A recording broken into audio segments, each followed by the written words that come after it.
Okay so topic है हमारा chapter का जो नाम है वो है accounting and finance functions within the business. As an ACCA student आपको जो है बेसिक्स पता होने चाहिए कि अकाउंटिंग क्या है, ठीक है, और फाइनेंस क्या है, ठीक है, और फाइनेंस के फंक्शंस क्या हैं। अगर हम जनरली देखते हैं तो लोग जो है हमारे यहाँ अकाउंटिंग और फाइनेंस को बहुत ज़्यादा मिक्सअप कर देते हैं। अगर आप जो है किसी पोजीशंस के लिए अप्लाई करते हो तो वहाँ पे जो है आप जाते हो तो वो आपको कहते हैं कि जी हमें जो है फाइनेंस का बंदा जो है उनको चाहिए होता है, लेकिन जब आप वहाँ चले जाते हो तो वो आपसे ज़्यादातर जो है अकाउंटिंग रिलेटेड पूछता है कि जी बैलेंस शीट के बारे में बताएं, मुझे जो है अकाउंटिंग का फार्मूला बताएं, मुझे जो है पेटी कैश बुक्स और इन चीज़ों के बारे में बताएं। तो वो जो है एक्चुअली ज़्यादातर लोग इस चीज़ में कंफ्यूज होते हैं कि अकाउंटिंग और फाइनेंस जो है दोनों सेपरेट चीज़ें हैं। अकाउंटिंग जो है कहाँ पे स्टार्ट होती है? अकाउंटिंग आपकी स्टार्ट होती है रिकॉर्ड करने से, समराइज करने से, और टेबल्स वगैरह जो हम बनाते हैं उसके रिप्रेजेंटेशन से ज़्यादातर एसोसिएटेड है।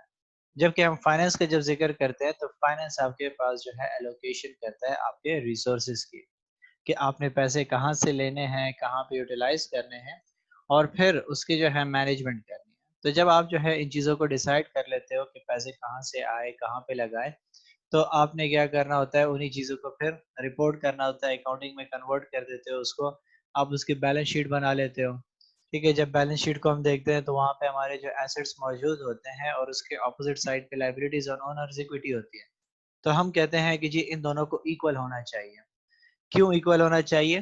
क्योंकि हमने जितने भी जो है लायबिलिटीज से या ओनर्स इक्विटी से चीज़ें खरीदी हैं, वो हमारे एसेट्स की सूरत में मौजूद है। तो अब जितने पैसों के हमने कर्जा जितना हमने कर्जा लिया हुआ है और सामान हमने कर्जे पे खरीदा हुआ है, उसको ज़ाहिर सी बात है बराबर होना चाहिए। किस चीज़ के बराबर होना चाहिए? जो हमारे एसेट्स मौजूद हैं। हम कहते हैं कि जी अगर ये दोनों जो है बराबर नहीं होते तो इट मीन्स कि हमारे जो है स्टेटमेंट ठीक नहीं है, उसमें कोई ना कोई मसला है, या हमने कोई एसेट्स लिखना मिस कर दिया है, या फिर हमने जो है लायबिलिटीज में कोई इशू कर दिया है, या फिर हमने जो है लायबिलिटीज ज्यादा इनकर कर ली है और हमने जो है उसका एसेट नहीं खरीदा, तो मे बी वो हमारे पास कैश की सूरत में मौजूद है, तो हम उसको जो है चेक करने की कोशिश करते हैं। तो हमने जब क्या कर दिया कि फंड्स को एलोकेट कर दिया और इसको डिस्ट्रीब्यूशन कर दी, तो फिर उसी चीज को हमने क्या कर दिया, बैलेंस शीट में दिखा दिया। फिर जब हमने उन्हीं चीज़ों को जो है यूज़ कर लिया और उससे जो है हमने इनकम जनरेट कर ली, तो हम उसकी जो है क्या करते हैं, इनकम स्टेटमेंट बनाते हैं। जहाँ पे हम लिखते हैं कि जी हमने कितनी सेल्स कर ली थी, फिर हमने जो है कितना कॉस्ट ऑफ गुड सोल्ड इनकर कर दिया, और फिर हमारे खर्चे कितने हुए, और फिर कहीं जाके हम जो है कहते हैं कि जी जी हमने इतना प्रॉफिट अर्न कर लिया। तो सारी की सारी बात आपकी कहाँ से स्टार्ट हुई? फाइनेंस से स्टार्ट हुई कि आप जो है फंडिंग्स के एलोकेशन के बारे में जिक्र करते हो। जब आप जो है उसके एलोकेशंस वगैरह प्रॉपर्ली कर लोगे, आपकी स्टेटमेंट्स जो है वही चीज़ें प्रॉपर्ली डिपिक्ट भी करेंगी। तो ये दोनों में जो है बड़ा सा डिफरेंस है। सो हमारा जो है चैप्टर का कंटेंट क्या है? हमने तीन चीज़ों को देखना है। एक है कहता है कि accounting and the finance functions, जिसमें पहली चीज़ हम देखेंगे वो है हमारा फाइनेंशियल अकाउंटिंग फंक्शन। दूसरी चीज़ हमारे पास है मैनेजमेंट अकाउंटिंग फंक्शन, और थर्ड है ट्रेजरी एंड फाइनेंस फंक्शन। तीनों जो है हमने अलग-अलग किए हुए हैं, हमने 3 पोर्शंस में इसको स्टडी करना है कि ये तीनों बेसिकली क्या है। ठीक है, सो स्टार्ट करते हैं आज फाइनेंशियल अकाउंटिंग फंक्शन से। फाइनेंशियल अकाउंटिंग को जो है पहले एक्सप्लेन करने से पहले ने कहा हुआ है कि अकाउंटिंग क्या है। तो अकॉर्डिंग टू बुक कहता है कि accounting is the systematic recording, reporting and analysis of financial transaction with in a business. कि आपका काम क्या है अकाउंटिंग का, कि आप सिस्टमैटिक तरीके से जितने भी आपकी ट्रांजैक्शंस हो रही होती हैं आप उसको रिकॉर्ड करते हो। ठीक है, फिर उसको रिपोर्ट करते हो और फिर उसकी जो है एनालिसिस करते हो ट्रांजैक्शंस की जो आपकी बिजनेस में हो रही है। मींस कि आप क्या करते हो कि जैसे आपका जो है बाइंग एंड सेलिंग हो जाती है, ट्रांजैक्शन इनकर हो जाती है, तो आप उसको क्या करते हो, जर्नल में लिखते हो, डेबिट क्रेडिट में डिस्ट्रीब्यूट करते हो। डेबिट क्रेडिट के बाद जो है जब आप सारे जो है ट्रांजेक्शन्स को नोट कर लेते हो, आप उसको लेजर में ट्रांसफर कर देते हो। ठीक है, लेजर में ट्रांसफर कर लेते हो, तो वहां से फिर आप क्या करते हो कि सबके अपने अपने हेड्स के अंदर डिस्ट्रीब्यूशन आ जाती है, उनकी जो है ओवरऑल आपके पास जो है अमाउंट्स आ जाती हैं, आप सारा का सारा लेके क्या कर देते हो, ट्रायल बैलेंस में कन्वर्ट कर देते हो। ट्रायल बैलेंस से फिर आप क्या करते हो, उसको स्प्लिट कर देते हो अपने स्टेटमेंट्स के अंदर। तो ये सारा का सारा आपका क्या था, रिकॉर्ड किया एक जगह पे, फिर आपने उसको रिपोर्ट कर दिया। ठीक है, और फिर उसके लिए जो है एनालिसिस की फाइनेंशियल ट्रांजेक्शन्स की। जब हम एनालिसिस करते हैं तो उसके लिए हम जो है डिफरेंट किस्म के टूल्स यूज करते हैं, रेशियोज वगैरह, जिसके जरिए से हम एनालिसिस करते हैं कि जी कंपनी जो है प्रॉफिट्स में जा रही है या लॉस में जा रही है। ठीक है, हम कंपैरेटिव एनालिसिस करते हैं, हम जो है रेशियो एनालिसिस करते हैं। तो ये सारे के सारे हमें हेल्प देती है किस चीज़ में, कि हमने जो फाइनेंशियल स्टेटमेंट्स बनाई थी वो हमें क्या शो करती हैं और उससे हम क्या रिजल्ट्स निकालते हैं। अगर आपकी कंपनी के जो है प्रॉफिट्स ज़्यादा जनरेट हो रही है तो परसेंटेज आपके पास आ जाएगी, तो परसेंटेज से आपको ईजिली पता चलेगा कि आपकी कंपनी ने कितने प्रॉफिट्स कमाए, कितने प्रॉफिट्स नहीं कमाए।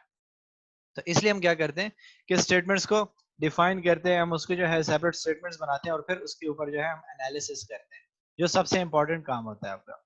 ठीक है, फाइनेंशियल स्टेटमेंट एनालिसिस एक जो है, अगर आप जो है बिजनेस स्टूडेंट्स का देखें तो उनका सेपरेट एक सब्जेक्ट भी है। ठीक है, कि वहां पे आप जो है सिर्फ फाइनेंशियल स्टेटमेंट्स की एनालिसिस करना सीखते हो। सो कहता है कि जी in larger organisation the range of tasks that the accounting function need to perform is very wide. This often means that the accounts department is split into a number of different functions, each of which deals with a separate set of responsibilities. कि हर एक की अपने अपने फिर responsibilities आ जाती हैं, हर बंदा अपने अपने जो है काम करता है। और अकाउंटिंग डिपार्टमेंट जो है आपके पास छोटा सा डिपार्टमेंट नहीं है कि आप कह दो कि जी ये सिर्फ रिकॉर्डिंग कर रहा है तो ये डिपार्टमेंट है। ठीक है, उसमें बाकी भी आपके पास जो है फंक्शंस परफॉर्म हो रहे होते हैं और हर बंदा अपने जो है फंक्शंस परफॉर्म कर रहा होता है। जैसे अगर हम देखें तो आपके वेयर हाउस में अपना जो है वेयर हाउस मैनेजर बैठा होता है, वो वहाँ के सारा रिकॉर्ड लिखता है। ठीक है, वहां से जब सारी की सारी चीजें आ जाती हैं तो फिर आपकी जो है अकाउंटेंट के पास आ जाती है, अकाउंटेंट क्या करते हैं उन सबको एनालाइज करता है और फिर उसको स्प्लिट अप कर देता है। तो ये क्या है, आपके पास डिफरेंट हेड्स के अंदर लोग बैठे होते हैं और डिफरेंट काम परफॉर्म कर रहे होते हैं। ये हमारे पास जो है कहता है कि typical structure of a head office accounting function के, अगर हम जो है अकाउंटिंग फंक्शन का जो है हेड ऑफिस देखें तो आपके पास क्या हो रहा है कि डिफरेंट किस्म के आपके पास जो है काम हो रहे हैं। ठीक है, अब फाइनेंस डायरेक्टर हमने कहा था कि आपकी जो है फाइनेंस को कौन मैनेज करता है, हमने कहा था फाइनेंस डायरेक्टर मैनेज करता है, जो आपकी स्टेटमेंट्स वगैरह आपको प्रिपेयर करके देता है। तो आपके पास जो है फाइनेंस का अगर हेड है तो बड़ी कंपनी है तो वहां पे आपके पास इस किस्म के डिपार्टमेंट्स नजर आएंगे। पहला आपके पास चीफ अकाउंटेंट बैठा होगा, दूसरा ट्रेजरर होगा, थर्ड आपके पास टैक्स मैनेजर होगा, चौथा आपके पास मैनेजमेंट अकाउंटेंट होगा। अब अलग अलग इनके फंक्शंस हैं। अगर हम देखें तो फाइनेंस डायरेक्टर्स क्या करता है, ठीक है, वो आपको डेट टू इक्विटी स्ट्रक्चर बताता है। डेट टू इक्विटी स्ट्रक्चर को हम कैपिटल स्ट्रक्चर भी कहते हैं। ठीक है, कि कंपनी में कितने जो है आपके इन्वेस्टमेंट डेट से हुई है और कितनी आपके पास जो है ओनर्स इक्विटी से आपने इन्वेस्टमेंट की है। तो अगर आप बैलेंस शीट की जो है राइट साइड को देखते हैं, लाइबिलिटीज एंड ओनर्स इक्विटी को, वो बेसिकली आपके पास क्या है, डेट टू इक्विटी स्ट्रक्चर है। कि आपकी कंपनी ने जो एसेट साइड शो कर रही है उसको परचेज करने के लिए कितना आपने जो है डेट लिया हुआ है और कितना आपने क्या किया हुआ है, इक्विटी इनकर की हुई है। अब अगर हम देखें तो हमारे पास जो है अक्सर माइंड में क्वेश्चन आता है कि डेट टू इक्विटी को मेजर करने का हमारा पर्पस क्या होता है। ठीक है, तो बेसिकली हमारे जो डेट टू इक्विटी को मेजर करने का पर्पस होता है वो ये है कि हमें ये पता लगाना होता है कि कंपनी ने कितने एसेट्स जो हैं कर्जे पे लिए हैं, कितने और जेब अपनी जेब से पैसे लगा के लिए। तो जब आपका जो है लोन के लिए अप्लाई करते हो तो बैंक आपके जो है डेट टू इक्विटी स्ट्रक्चर में बहुत ज्यादा इंटरेस्टेड होती है। अब जो है वो क्यों इंटरेस्टेड होती है, क्योंकि उसने देखना होता है कि इस बंदे ने अगर अपनी जेब से जो है ज्यादा पैसे लगाए, लेट से 60% जो है आपने ओनर्स इक्विटी से जो है इसको बिजनेस को फाइनेंस किया हुआ है और 40% आपने क्या किया हुआ है कि सिर्फ आपने डेट जो है इनकर किया हुआ है। तो इसका मतलब ये है कि आपकी कंपनी जो है वो अच्छा परफॉर्म करेगी और आप थोड़ा सा केयरफुल डिसीजंस लोगे, क्योंकि आपकी जेब से पैसे उसमें ज्यादा लगे हुए हैं। लेकिन अगर ऑपोजिट सिचुएशन हो जाती है, आपकी जो है डेट ज्यादा होता है 60% है और ओनर्स इक्विटी आपकी जो है 40% है, तो आपके जो बैंक्स वगैरह होते हैं वो थोड़े से रिलैक्टेंट होते हैं। वो कहते हैं कि यार इस बंदे ने जो है ऑलरेडी इतना ज्यादा कर्जा लिया हुआ है और हम इसको मजीद कर्जा दे देंगे तो ये हम जो है पे कैसे करेंगे। तो इसकी तो ज्यादातर इनकम जो है वो कहाँ जा रही है, इंटरेस्ट वगैरह की सूरत में जा रही है। तो इसके जो है प्रॉफिट्स भी इतने स्टेबल नहीं होंगे। तो इसलिए हमें जो है फाइनेंस डायरेक्टर जो होता है वो इन चीजों को देखता है कि आपकी जो है डेट टू इक्विटी स्ट्रक्चर कैसा होना चाहिए। फिर financial measurement of commercial success, ठीक है, कि आपकी जो है फाइनेंशियल मेजरमेंट्स देखी जाती है। ठीक हो गया कि आप जो है कमर्शियल सक्सेस आप कैसे गेन कर रहे हो कि नहीं गेन कर रहे हैं। ठीक है, आपकी जो है किस तरीके से आप जो स्ट्रेटजीज बना रहे हो वो आपको जो है बेनिफिट दे रही है कि नहीं दे रही, आप इन चीजों को एनालाइज करते हो। उसके बाद जो है थर्ड इंपॉर्टेंट चीज रिसोर्स एलोकेशन। ठीक है, जो मैंने आपको कहा कि फाइनेंस का फंक्शन यही है आपके पास कि वो रिसोर्स एलोकेशन को देखती है कि आपके जो है फंड्स कहाँ से आए, कहाँ से आपने जो है उसको एलोकेट किया और फिर उसको असाइन कहाँ पे कर दिया। ठीक है, सो एक्वायरिंग एलोकेशन जो है उसका मेजर फंक्शन होता है। ठीक है, उसके बाद कहता है कि आपके पास क्या है कि प्लानिंग, एक्विजिशंस एंड डाइवेस्टमेंट्स। ठीक है, कि आपके पास क्या है कि आपकी प्लानिंग एक्विजिशन के लिए कैसी थी। ठीक है, जैसे मैंने आपको कहा कि हमने रिसोर्स एलोकेशन का तो जिक्र कर लिया कि आपने रिसोर्सेज को कहाँ पे एलोकेट कर दिया है, लेकिन उसके साथ साथ इंपॉर्टेंट फंक्शन आपके पास क्या है, वो ये है कि आपने जो है फंड्स की एक्विजिशन कैसे करनी है। उसके लिए जो है पहले से आपने डिसाइड करना होगा कि आप जो है उसको कैसे जो है एक्वायर करोगे और फिर उसको जो है डाइवेस्टमेंट कहाँ पे करोगे। ठीक है, आप उसको डिस्ट्रीब्यूट तकसीम कैसे करोगे। फिर उसके बाद डिविडेंड पॉलिसी आपकी क्या होगी। ठीक है, डिविडेंड्स बेसिकली क्या होते हैं कि जब आप क्या करते हो, कंपनी प्रॉफिट्स अर्न करती है तो कुछ पोर्शन अपने पास रिटेन अर्निंग की सूरत में रखती है फ्यूचर के यूज के लिए, कुछ पोर्शन वो क्या करती है अपने शेयर होल्डर्स को पे करती है एज ए प्रॉफिट। तो जो पोर्शन वो शेयर होल्डर्स को एज ए प्रॉफिट पे करती है उसको हम कहते हैं डिविडेंड। तो अब कंपनी जो है डिसाइड करेगी, जो आपका फाइनेंस डायरेक्टर है वो डिसाइड करेगा कि आप जो है डिविडेंड कितना पे करोगे और कब पे करोगे और कितने ड्यूरेशन तक पे करते रहोगे। नंबर फिफ्थ, शेयर होल्डर और स्टॉक मार्केट फाइनेंशियल प्रेस। और उसके बाद आप जो है क्या करते हो कि शेयर होल्डर या आपकी जो स्टॉक मार्केट है उसकी पोजीशन को आप देखते हो। ठीक है, कि आपके पास जो है शेयर होल्डर्स कौन कौन है, वो किस तरीके से इन्वेस्टमेंट कर रहे हैं, आप जो है अपने स्टॉक्स को किस तरीके से जो है जमा कर रहे हो। ठीक है, आपके पास जो है कौन से स्टॉक्स अवेलेबल हैं, आप उनके जिक्र करते हो, कहाँ पे आप जो है इन्वेस्टमेंट करनी है कहाँ पे नहीं करनी, वो सारे के सारे डिसीजंस आप इसमें लेते हो। और उसके बाद कहता है कि आपने क्या करना होता है कि फाइनेंशियल प्राइस को देखना होता है कि आपने जो है किस तरीके से मैगजीन्स और इन चीज़ों पे अपनी इंफॉर्मेशन शो की हुई है कंपनीज को। ठीक है, आप अपनी इंफॉर्मेशन जो है बॉन्ड्स और इनके बारे में बताते हो। ठीक है, कि आपकी जो है किस तरीके से आपने डिविडेंड्स पे किए, आपने जो है बॉन्ड यील्ड कितना पे कर रहे हो। तो आप इस किस्म की इंफॉर्मेशन अपने जो है जो शेयर होल्डर्स होते हैं उनके बारे में इंफॉर्मेशन देते हो, तो वो प्रेस आपके पास मीडिया रिलेटेड है। ठीक है, कि आप जो है क्या करते हो न्यूज़पेपर और मैगजीन्स में अगर आप देखें तो आपके फॉरेन कंट्रीज में क्या होता है, वहां पे अपने जो है इसके लिए स्पेशल मैगजीन्स होते हैं जो आपको इसके बारे में ही इंफॉर्मेशन देते हैं। और इसके लास्ट में कहता है कि रिलेशनशिप्स मेंटेन करना। ठीक है, कि आपके जितने भी स्टेक होल्डर्स हैं उनके साथ अच्छा रिलेशनशिप मेंटेन करना फाइनेंस डायरेक्टर का काम होता है। ठीक है, तो ये तो आपके पास जो है फाइनेंस डायरेक्टर्स के रोल्स हैं। इसके बाद हम देखते हैं पहली चीज हमारे पास जो है चीफ अकाउंटेंट जो हमने बिठाया हुआ है वो क्या करता है। तो उसका पहला फंक्शन क्या है, वो है फाइनेंशियल अकाउंटिंग। वो क्या करेगा, रिपोर्टिंग करेगा। ठीक है, क्लासिफाई करेगा और उसके बाद जो है रिकॉर्डिंग करेगा, क्लासिफाई करेगा, फिर उसको समराइज करेगा और फिर उसको जो है इंटरप्रेट करेगा कि आपकी जितनी भी ट्रांजेक्शन्स हुई हैं कैसे हुई थी, आपकी जो है जर्नल और ये सारे के सारे फंक्शंस कौन परफॉर्म कर रहा है, चीफ अकाउंटेंट। और फिर उसका दूसरा फंक्शन क्या है, ऑडिटर रिलेशनशिप। उसका डायरेक्ट जो है रिलेशनशिप किसके साथ होगा, ऑडिटर के साथ होगा, क्योंकि ऑडिटर क्या करेगा, इन स्टेटमेंट्स को देखेगा तो तभी उसको पता चलेगा। तो इसके जो है ये दो फंक्शंस हैं।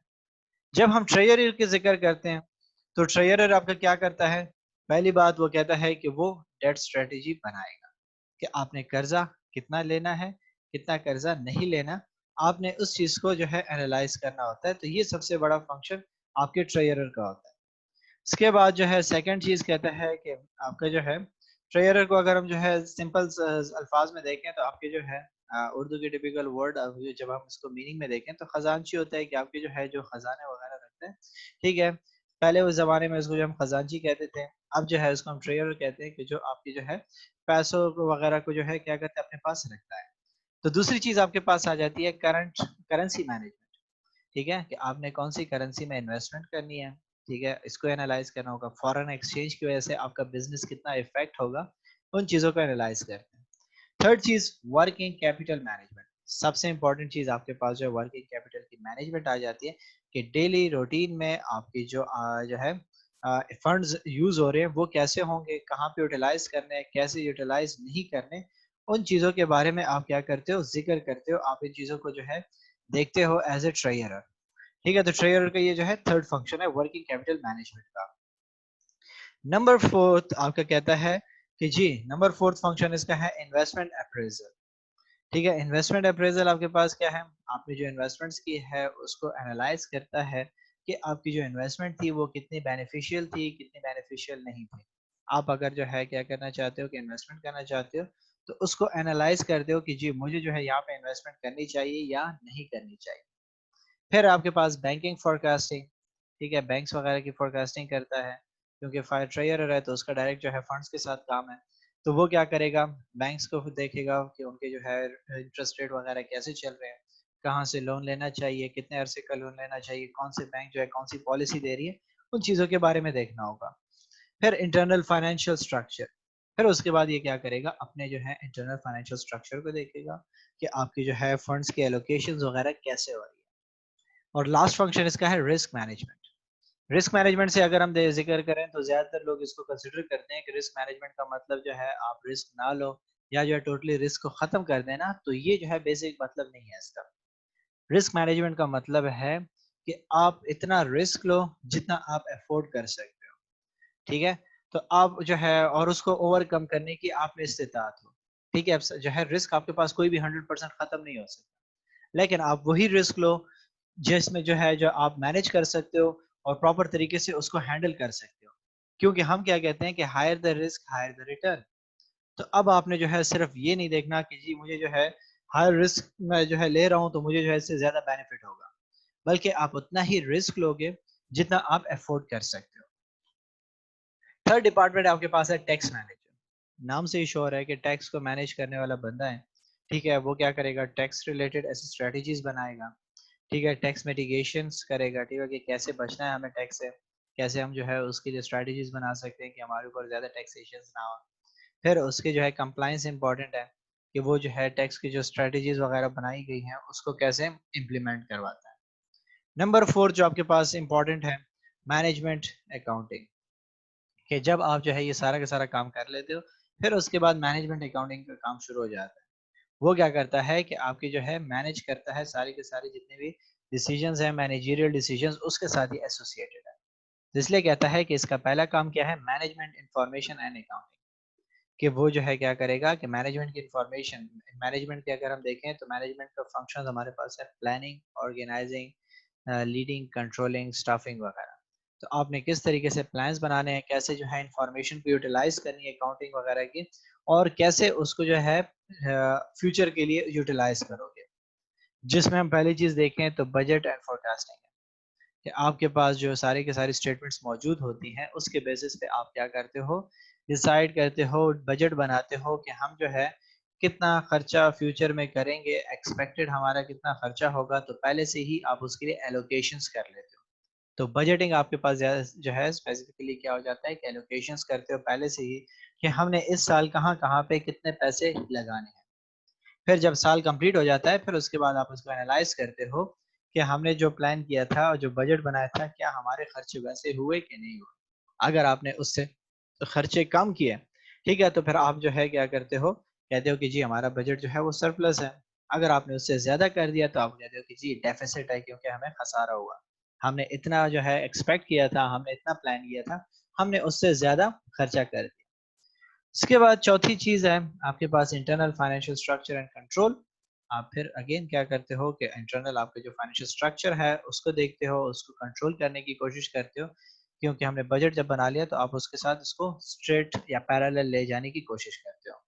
और जो मैंने आपको कहा कि जो है आप बजट जब आपने कर लिया तो उसके बाद आप क्या करते हो कि इन्वेस्टमेंट अप्रेजल करते हो कि आपने जो इन्वेस्टमेंट की थी, जो आपने एक्सपेक्ट किया था, क्या आपने वो चीजें वैसे ही अचीव कर ली या नहीं अचीव की, उस चीजों को देखने की कोशिश करते हैं। तो ये आपके पास क्या है कि जो है एक हेड ऑफिस था आपके पास अकाउंटिंग फंक्शन का जिसमें 4 डिपार्टमेंट्स काम कर रहे थे, ठीक है, और 4 किस्म के फंक्शंस परफॉर्म हो रहे थे। नेक्स्ट हमारे पास कहता है कि अगर हम देखें तो कहता है कि for the purpose of this exam you need to be aware of 3 की functions within the accounts department, ठीक है। सो अगर आप जो है पेपर के पर्सपेक्टिव से देखते हो, एग्जाम्स के पर्सपेक्टिव से देखते हो, तो फिर आपके लिए जो है 3 चीजों के बारे में जानना बहुत इंपॉर्टेंट है। पहली चीज आपके पास है फाइनेंशियल अकाउंटिंग फंक्शन, दूसरी चीज आपके पास है मैनेजमेंट अकाउंटिंग फंक्शन, उसको अंडरस्टैंड करना इंपॉर्टेंट है, और थर्ड आपका जो है ट्रेजरी फंक्शन है, जिसको आपने जो है अंडरस्टैंड करना होगा, जिसके बारे में आपको मालूमात होनी चाहिए। ठीक है, सो फाइनेंशियल अकाउंटिंग हमने क्या कहा कि आपके जो है फाइनेंस के साथ एसोसिएटेड है, उसकी रिकॉर्डिंग वगैरह हो जाएगी। मैनेजमेंट अकाउंटिंग आपकी क्या है, डिसीजन मेकिंग साइड पे चली जाती है, डिसीजन मेकिंग हमने कैसे करनी है। और जब हम क्या करते हैं कि ट्रेजरी की तरफ आ जाते हैं, तो ट्रेजरी फंक्शंस हमारा जो है क्या करते हैं कि बिजनेस की लिक्विडिटी को मैनेज करने की कोशिश करते हैं कि आपकी कंपनी के जो है इनफ्लोज कितनी होंगी और आउटफ्लोज कितनी होंगी, कंपनी में जो है कितने पैसे आएंगे कितने पैसे जा रहे हैं, उन चीज़ों को जो है क्या करना होता है प्रॉपरली वो जो है मॉनिटर करते हैं और फिर कंपनीज के ऑपरेशन को सही तरीके से चलाते हैं। तो जो हमारे जो है ये तीन चीजें जो है टाइटल जो है हमारी कंटेंट्स में भी है कि हमने इन तीन चीजों को जो है डिटेल से पढ़ना है और हमने एक्सप्लोर करना है कि हर एक फंक्शन क्या काम करता है और क्यों जरूरी है। पहले फंक्शन से स्टार्ट करते हैं, फाइनेंशियल अकाउंटिंग फंक्शन से। कहता है कि financial accounting is concern with the production of annual financial statements in accordance with the relevant accounting standards and legislation. Start में मैंने आपको कहा कि अकाउंटिंग हमारे पास क्या करता है, रिकॉर्डिंग एंड क्लासिफाइंग और समराइजिंग का इसका फंक्शन है। इसीलिए जब हम फाइनेंशियल अकाउंटिंग का जिक्र करते हैं तो फाइनेंशियल अकाउंटिंग बेसिकली आपका जो है किसके साथ एसोसिएट हो जाएगा कि आपकी जितनी भी जो है फाइनेंशियल स्टेटमेंट्स हैं आप उनको बनाते हो और उसमें जो है वही रेलेवेंट जो है जो स्टैंडर्ड्स हमने कल पढ़े, ठीक हो गया, उनको यूज करते हो, आईएफआरएस वगैरह को यूज करते हो और आप अपने जो है एंट्री जो है बुक्स को प्रिपेयर करते हो। कहता है कि whenever a business transaction take place such as sales, purchase or payment of an expense, there is a need to record the transaction in the accounting organization accounting records. The transaction is first entered into books of prime entry. ठीक है, जैसे मैंने आपको कहा कि transaction हो जाती है तो आपने जो है छोटी मोटी ट्रांजैक्शंस देखी होंगी कि Ali purchases books on credit, ठीक है, Ahmed purchases car on cash. तो अभी आपके पास क्या है, ट्रांजैक्शन है। तो आपके पास जो है इसमें एक चीज डेबिट हो जाएगी, एक चीज जो है क्रेडिट हो जाएगी। ये हम क्या कर रहे हैं, इसको स्प्लिट कर रहे हैं, हम उस ट्रांजैक्शन को नोट कर रहे हैं कि एक के पास एक चीज आई, दूसरे के पास दूसरी चीज चली गई और जो है जो उसके ऑपोजिट थी वो उसमें कमी आ गई। लेट से आपने जो है कार परचेज की तो आपके पास कार आ गई, आपने उसके बदले में कैश दे दिया, आपके पास कैश की कमी आ गई। जिसके साथ आपने ट्रांजैक्शन की थी उस बंदे के पास कैश आ गया और उसके पास कार की कमी आ गई। तो हम क्या करते हैं कि ये जो आपके पास ट्रांजैक्शन हुई है इसको पहले पहले हम क्या करते हैं, बुक्स ऑफ प्राइम एंट्री में रिकॉर्ड करते हैं। और बुक्स ऑफ प्राइम एंट्री जो है आपके पास क्या है, कहता है कि there are 5 main books of prime entry. कि जब आप इनिशियल जो है एंट्री करते हो, जब आपकी जो है ट्रांजैक्शन हो जाती है तो उसमें आप 5 जो है बुक्स को मेंटेन करते हो। पहली चीज क्या है, the purchase day is used to record the purchases made by business listing invoices received from supplier। जैसे मैंने आपको कहा कि जो आपने परचेजेस की थी उसके जो आपके पास जो है जो ट्रांजैक्शन हुई परचेजेस की, आप उसको नोट करते हो, ठीक है, उसको रिकॉर्ड करते हो। दूसरी जो आप बुक बनाते हो, the sales day book is use to record the sales made by the business. कि अगर आपने कोई चीज बेची है, क्योंकि बिजनेस है तो बिजनेस जो है परचेजिंग और सेलिंग तो सारा टाइम करते रहेगा, ठीक है, तो आपके अगर कोई परचेजेस हैं तो पहले आप उसको नोट करते हो। दूसरी बुक जो आप मेंटेन करते हो वो है सेल्स की। थर्ड इंपॉर्टेंट जो आपके पास आ जाती है वो है कैश की। Cash book is use to record the receipts into and payments out of the organisation bank account. कि आपने जितने पैसे रिसीव किए, रिसिप्ट्स आपके पास आए, ठीक है, और आपने जो पेमेंट्स पे की उसको आप अपने बैंक अकाउंट में नोट करते हो। ठीक है, जो आपके बैंक अकाउंट से पैसे चले गए, जो आपके बैंक अकाउंट में पैसे आ गए, वो सारे के सारे आप कैश बुक में नोट करते हो, क्योंकि नाम से शो हो रहा है कैश, नॉट लाइबिलिटी बुक और समथिंग एल्स। सिर्फ कैश है तो मीन्स कि कैश आया कितना, कैश गया कितना। Number fourth, the petty cash book is used to record the sundry small payments of cash made by business. For example, purchasing tea and biscuits for staff refreshments or reimbursements, reimbursing the travel expense of job interviews. ठीक है कि petty cash, छोटे मोटे खर्चे जो आपके कारोबार के हो रहे हैं डेली रूटीन में, उनको आप नोट करते हो। क्या जो है आप अपने स्टाफ को चाय पिलाते हो, उनको जो है बिस्किट उसके साथ ऑफर करते हो, या जो है क्या करते हो, मेहमान वगैरह आ गए थे आपने उनके लिए थोड़ा सा जो है लंच वगैरह का इंतजाम किया था ऑफिस में, तो वो सारे के सारे खर्चे आप नोट करते हो। नंबर फिफ्थ जो सबसे ज्यादा जो है हम यूज करते हैं वो है the journal is use to keep a proper record of non routine accounting adjustments made by senior account staff. और फिर आप क्या करते हो कि एक जर्नल अपने पास जो है मेंटेन रखते हो जिसमें आप क्या करते हो कि नॉन रूटीन के जो आपके एडजस्टमेंट्स बनाए जाते हैं, एडजस्टिंग एंट्रीज हो जाती हैं, ठीक है, जो आपकी ट्रांजैक्शंस आपने उस वक्त नहीं नोट की होती या जो है वो उस वक्त एंटर नहीं हुई होती, आप उन सबको क्या करते हो फिर एक जर्नल में रिकॉर्ड करते हो। तो बुक ऑफ प्राइम एंट्री आपके पास क्या हुआ, जिसमें हम क्या करते हैं कि 5 चीजें मेंटेन रखते हैं, 5 किस्म की बुक्स मेंटेन रखते हैं। और उसमें पहली चीज आपकी परचेज डे होगी, दूसरी सेल्स डे की होगी, थर्ड आपकी कैश बुक होगी, चौथी आप पैटी कैश बुक रखोगे और पांचवी आपकी जर्नल होगी जो आप मेंटेन रखोगे। जो फाइनेंशियल आपके जो है हमने यहाँ पे जिक्र किया प्रीवियस स्लाइड में कि हम क्या करते हैं कि अपने पास जो है सबसे पहले पहले जैसी हमारी ट्रांजैक्शंस होती हैं हम उसको क्या करते हैं बुक ऑफ प्राइम एंट्री में नोट करते हैं। फर्दर कहता है कि ऑन अ रेगुलर बेसिस और डेली और weekly, depending on the volume of transaction, the day books are totaled and these totals are entered into ledger accounts। कि जब आपने क्या कर दिया कि इन बुक्स में तमाम के तमाम जितनी भी एंट्रीज आपकी हुई उन सबको कुल मिला के आप जो है लेजर में ले आते हो। लेजर आपके जो है क्या करता है कि तमाम के तमाम चीजों को अपने हेड्स दे देता है। जितनी कैश थी, कैश आया गया उस सबको कैश के हेड के अंदर आ जाता है। जितने आपके जो है अकाउंट रिसीवेबल थे वो अकाउंट रिसीवेबल के हेड के अंदर आ जाते हैं। जितना जो है आपके पास परचेजेस या एसेट्स आपने खरीदे थे, परचेज किए थे, वो सारे के सारे उसके हेड के अंदर आ जाते हैं, उसको स्प्लिट कर देते हैं। उसको हम टी अकाउंट कहते हैं क्योंकि हमारे पास उसकी जो शेप होती है वो it's a kind of like this, इस तरीके से टी बनाई है। तो एक साइड पे आप जो है क्या करते हो डेबिट लिखते हो, दूसरे साइड पे आप इसको क्रेडिट लिखते हो, तो इसलिए हम इसको जो है टी अकाउंट कहते हैं। कहते हैं कि eight the end of the accounting year of the business the balance is calculated on each ledger account and these balances are used to create the financial statements of organization for the period। कि आप क्या करते हो कि eight the end of the year फिर आप इन सारे के सारे लेजर्स को कैलकुलेट करते हो और इसके बैलेंस से फिर क्या करते हो, आप जब अगर ट्रायल बैलेंस जब बना लेते हो तो ट्रायल बैलेंस को आप फाइनेंशियल स्टेटमेंट्स में कन्वर्ट करने की कोशिश करते हो, वहां पे उसको क्या करते हो ट्रांसफर कर देते हो, जिससे फिर आपके पास जो है आप देखते हो कि कितने जो है हमारे पास एसेट्स वगैरह हमने परचेज किए थे, कितने कम हुए थे, वो सारी की सारी चीजें आपकी बनना शुरू हो जाती हैं। कहता है कि जब आप क्या कर रहे थे हो कि इस फंक्शन को परफॉर्म कर रहे थे हो तो फिर आप 3 किस्म की जो है फाइनेंशियल स्टेटमेंट प्रोड्यूस करते हो। ठीक है, पहले आपके पास आ जाती है statement of profit and loss, जिसको हम जो है इनकम स्टेटमेंट भी कहते हैं। हम जो है नॉर्मली अब जो इसके लिए वर्ड यूज करते हैं एनुअल रिपोर्ट्स में वो हमारा क्या होता है statement of profit and loss का वर्ड यूज करते हैं। लेकिन इनको हम जो है प्रॉफिट एंड लॉस अकाउंट भी कहते हैं, इनकम स्टेटमेंट भी कहते हैं, डिफरेंट नाम होता है। किस लिए इस्तेमाल होता है, मैंने आपको कहा कि आपने कितने जो है इनकम अर्न की है उस चीज को एनालाइज करता है। आपने जितने जो है खर्चे किए थे वो उसको स्प्लिट करके उससे निकाल लेता है। आपने जितनी सेल्स की है, लेट से आपने 50,000 रुपए कमा लिए, तो 50,000 रुपए जो आपने कमा लिए एक जो है गाड़ी को बेचने पे, अब उस पे जो है आपने क्या करना है कि उसमें ये भी खर्चा निकालना है कि गाड़ी बनी कितने की थी, गाड़ी को जो है सुपरविजन के लिए आपने जो है कितने खर्चे लगाए थे, आपने उसके एडवर्टाइजमेंट में कितने खर्चा लगा दिया था। ठीक है, आपने अगर उसको लोन लिया था उसके लिए बनाने के लिए तो उसको जो है आपने इंटरेस्ट दिया था, उस पर टैक्सेस कितनी लगी, जब वो सारे की सारी चीजें निकल जाएंगी, जो बच जाएगा वो आपका क्या हो जाएगा, या जो है वो प्रॉफिट्स में आपको शो कर देगा या आपको लॉस शो कर देगा कि आपने इससे अर्न की थी।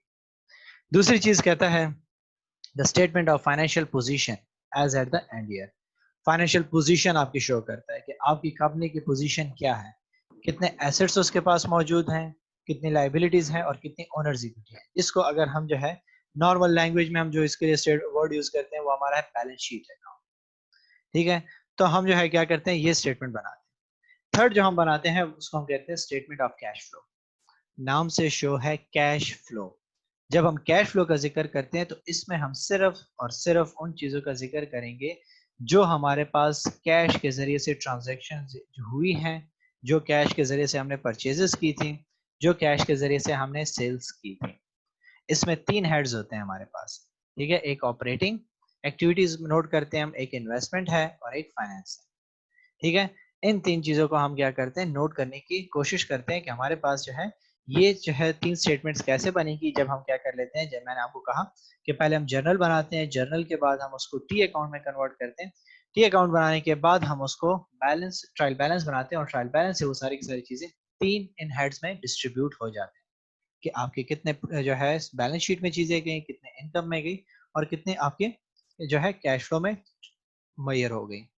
इसी चीज को इन्होंने कहता है कि ये सारे के सारे फंक्शंस कैसे परफॉर्म होते हैं, मैंने भी आपको यही तरीका बताया। कहते हैं कि पहले ट्रांजैक्शन होती है, बाइंग एंड सेलिंग होती है, उसको आप नोट करते हो डे बुक में, ठीक है। जर्नल हम उसको जो है सिंपल अगर हम देखें तो बेसिक लेवल पे जब हम इसको बनाते हैं तो हमें जो है जर्नल की प्रैक्टिस कराते हैं स्टूडेंट्स को, ठीक है। जब जर्नल बना लेते हैं तो फिर हम उनको जो है लेजर अकाउंट सिखाते हैं। लेजर अकाउंट्स में वो सारी चीजें चली जाती हैं। लेजर को हम क्लोज करते हैं ट्रायल बैलेंस में। ट्रायल बैलेंस से फिर वो सारी की सारी चीजें कहाँ जाती हैं, फाइनेंशियल स्टेटमेंट्स में कन्वर्ट हो जाती हैं। और वहां से फिर हम क्या करते हैं, फाइनेंशियल एनालिसिस शुरू कर देते हैं। तो ये जो है हमारे पास इसकी सीक्वेंस इस तरीके से चलती है। अब क्वेश्चन आ जाता है कि why do businesses need to prepare financial statements. ठीक है, जब हम बार बार कहते हैं कि एनुअल रिपोर्ट से अपनी स्टेटमेंट्स को शाया कर दो, अपनी एनुअल रिपोर्ट्स को शो कर दो, क्यों शो करना चाहिए, किसको इंटरेस्ट होता है, किस लिए जो है कंपनीज को चाहिए कि वो इतनी ज्यादा टाइम इस पे लगाए और इतने खर्चे लगाए कि जी वो सारी की सारी ट्रांजेक्शन्स को नोट करता है अपनी स्टेटमेंट्स बना के। तो पहली चीज कहता है कि एक बंदा जो है जो इंटरेस्ट रखता है वो है ओनर्स। जो आपके जो है शेयर होल्डर्स होते हैं, जो प्रॉफिट्स को देखने के लिए बैठे होते हैं, वो इस चीज को देखने के लिए इंतजार में होते हैं कि उनके प्रॉफिट एंड लॉस कहाँ से पता चलेंगे, जब वो प्रॉफिट एंड लॉस स्टेटमेंट को देखेंगे। पोजीशन अपनी कंपनी की देखना चाहे कि कंपनी किस हालत में जा रही है, तो वो अपनी जो है बैलेंस शीट को देखेगी। सेकंड चीज, मैनेजर्स इंटरेस्टेड होते हैं क्योंकि उनको क्या करना होता है, उनको प्लान्स बनाने होते हैं, उनको फ्यूचर की प्रिडिक्शंस करनी होती है कि कंपनी हमारी कैसे जा रही है और हम इसको बेहतर कैसे करेंगे, अपने प्रॉफिट्स को कैसे इंक्रीज करेंगे, अपने एक्सपेंसेस को कैसे कम करेंगे। थर्ड चीज, बैंक्स को इंटरेस्ट होता है। ठीक है, कि मैंने आपको क्या कहा था कि डेट टू इक्विटी जो हमने कहा स्ट्रक्चर, तो डेट टू इक्विटी में मैंने उस वक्त ही आपको कहा कि जो है बैंक्स को इंटरेस्ट होता है कि कंपनी ने ज्यादा कर्जे तो नहीं लिए हुए, तो उसको अपने सेफ्टी के लिए भी इन चीजों को देखना पड़ता है स्टेटमेंट्स को। एम्प्लॉयज, एम्प्लॉयज जो आपके काम कर रहे हैं वो अपने फ्यूचर पर्सपेक्टिव को भी देखते हैं, क्योंकि अगर कंपनी ज्यादा अर्न कर रही है, प्रॉफिट्स में जा रही है, तो उनके फ्यूचर अच्छा है, यहाँ पे काम करेगी तो उनके जो है सैलरीज में चांसेस हैं बढ़ जाए। लेकिन कंपनी मुसलसल लॉसेस में जा रही है तो उसको खतरा होगा जॉब का, और वो अपने लिए जो है स्विचिंग का सोचना शुरू कर देगा। उसके बाद सप्लायर्स एंड कस्टमर्स, आपके जो रॉ मटेरियल आपको देते हैं वो इंटरेस्टेड होते हैं आपके पेबल्स में, कि कंपनी जो है वो क्या कर रही है, वो स्टेबल हालत में है कि नहीं है, वो जो है ज्यादा लोन तो उसने नहीं लिया हुआ, और वो पेमेंट जो है टाइमली कर रहा है कि नहीं कर रहा, तो उसको इस चीज में इंटरेस्ट होता है। चौथी जो आपके पास आ जाती है वो है गवर्नमेंट। गवर्नमेंट का किसके साथ काम है, उसको अपने टैक्सेशन के साथ काम है, उसको जो है अपने लॉस के साथ काम है, कि वो जो हमने उनको कानून बनाकर दिया वो उसको फॉलो कर रहे हैं कि नहीं कर रहे हैं, अपने ट्रांजैक्शंस की रिकॉर्डिंग वगैरह उसी तरीके से कर रहे हैं कि नहीं कर रहे, जो हमने उसको क्या की हुई थी, बताई हुई थी, जो हमने कल के लेक्चर में देखी थी, जो हमने स्टैंडर्ड्स आपको दिए कंट्री ने, गवर्नमेंट ने, आप उनको फॉलो कर रहे हो कि नहीं कर रहे। सो कहता है कि companies must send a copy of their financial statement to each of the shareholders at the end of the year. ठीक है, कल भी हमने कहा था कि आपको क्या करना पड़ती है, अपने फाइनेंशियल स्टेटमेंट्स की कॉपी अपने शेयर होल्डर्स को देनी पड़ती है, ताकि उनको कंपनी के बारे में पता चले। जो बड़ी कंपनियां होती हैं वो क्या करती है, कहता है कि उसके लिए अक्सर एक्सटर्नल ऑडिटर्स को जो है वो ले आती है, ठीक है। और वो क्या कर देती है कि उसके बारे में अपनी राय दे देती है कि आपकी जो स्टेटमेंट्स थी वो फेयर थी, और जो है आपके पास ट्रू थी कि नहीं थी। अगर फेयर एंड ट्रू थी तो फिर तो ठीक है, आप जो है कानून को फॉलो कर रहे हो, आपके जो लॉज थी आप उसके अकॉर्डिंग जो है अकॉर्डिंगली चल रहे हो या नहीं चल रहे हो। आप इन चीजों को जो है एनालाइज करते हो और इसका अंदाजा इससे लगाते हो। सो यहाँ तक अगर आपका कोई क्वेश्चन है तो मुझसे पूछ लें।